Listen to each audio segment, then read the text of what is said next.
Okay, so you're going to solve this given expression. 6 squared minus 12 plus 8 times 3 in parentheses.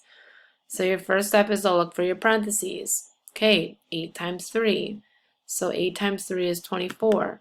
So since I didn't touch that 6 squared, I leave it the same. Don't touch it. Then I also have a minus 12 because I didn't touch it. Plus, well, now I had to put what I did for 8 times 3, and I said that was 24. So that's my new expression that I'm going to be solving.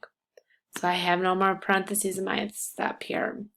So now I have to sit here and think, well, what do I solve next? Exponents. So I had to do 6 squared. So, because that's a base and an exponent. So 6 squared is the same thing as 36. So the only thing I'm changing is my 36. So I have 36 minus 12 plus 24. Check it off.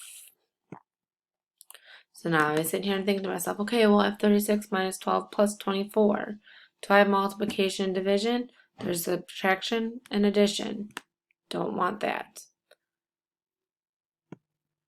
Okay, so now I'm sitting here on addition and subtraction. Well, I have subtraction and addition, but addition is next to subtraction, so I have to solve left to right. So 36 minus 12 is 24. So I have to do 24 plus 24. If I do 24 plus 24 as my last step, I get 48. And then I can check it off.